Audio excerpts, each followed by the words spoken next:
A man I met this semester, Shariko, asked me in November, "What is the biggest lesson you have learned from us?" This question got me thinking. When I reflect back upon my first semester of college, I look at how my perceptions have changed. I have interacted with many people from various racial, religious, and political backgrounds. However, the biggest shift in my perception is how I see those in prison. The catalyst for change? Our time at Pendleton Correctional Facility, a maximum security men's prison. As students of the School of Public and Environmental Affairs at IUPUI, we were given this opportunity. During Summer Bridge, a program for incoming freshmen, our professors gave an overview of expectations and what our semester would entail. That is when we were first introduced to the Toastmasters program. Toastmasters is a professional program designed to increase communication and leadership skills. We were going to be participating in this program inside of Pendleton Correctional Facility. On our first visit, I did not know what to expect. Up until that point, I had never been in a secured facility that was in operation.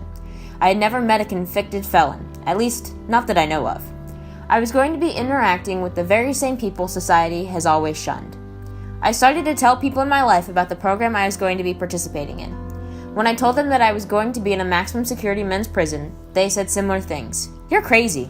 "That sounds awful." And the ever so common, "Why on earth would you want to do that?" I wanted to prove to them that I could learn a lot from these men, and I have. One thing that I learned from these men is the importance of professionalism, eye contact, and vocal variety when giving speeches. We discussed these skills many times in my speech class, but the Toastmasters brought them to life. They understood all of these skills and led by example. Our very first day involved us getting to talk to each man in the Toastmasters group. They were all well-spoken, articulate, and eloquent. They spoke with power and controlled their words with ease. Their speeches were captivating and proved to all of us that with dedication we could also improve. Two of the Toastmasters, Corey and Dustin, gave speeches to us on how to improve our speaking abilities. Corey gave a demonstration that was both funny and informative. Dustin gave us advice on how to make impromptu speaking easier. He told us that we can always relate questions or prompts back to ourselves. Because of these two speeches, I am better equipped to give presentations. The biggest lesson that I have learned from my classes and my Pendleton experience is that life is not black or white. Deep down, I knew that life was not that simple. I would love it to be. I wish there was a single line in the sand that said, "Do not cross." It would make a lot of things easier. However, life is not two options, black or white, or good or evil. It isn't even a grayscale with its many shades. It's a color wheel, which holds infinitely many colors. A scientist at the University of California stated that a normal human eye can see at least 1 million different shades of color. Similarly, there are at least 1 million different ways of viewing the same event or idea. Every person brings different life experiences to the table. No one has had the same life that other people have had.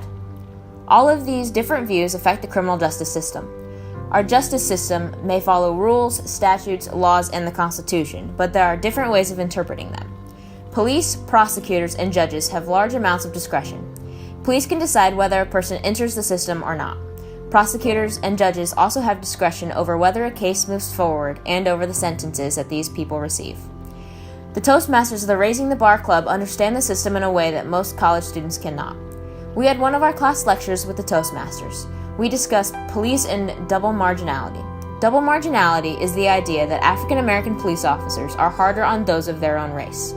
Several of the men could give us examples of double marginality.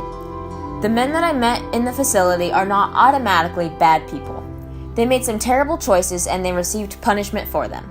Just because they are in prison does not mean that they deserve the reputation that they have. Sure, there are thousands in prison who do not want to change their lives. However, I have met 20 or so men who are actively trying to better themselves. There are many more like them. The fact that they are in prison may be a clear black and white issue.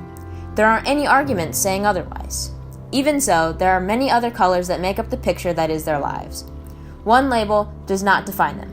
For instance, many of the Toastmasters are fathers. Some of them are poets or writers. Others still are animal trainers and mentors. All of these men taught me how giving they can be. They presented a check for over $600 to my communications teacher, Tiffany, for a cancer charity. Tiffany is a survivor.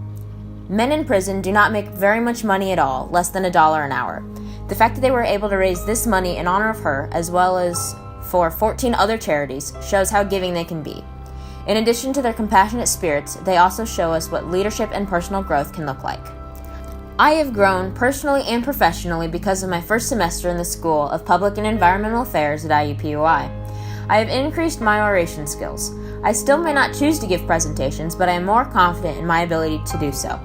The opportunity to interact with other people of different walks of life has taught me perspective. This has increased my ability to empathize with others. I have gained a better understanding of how the criminal justice system works.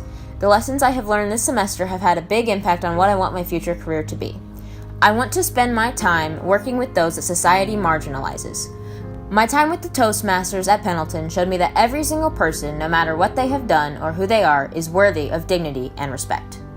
To answer Shariko's question, the biggest lesson that I learned this semester is that the world is a colorful and complex place.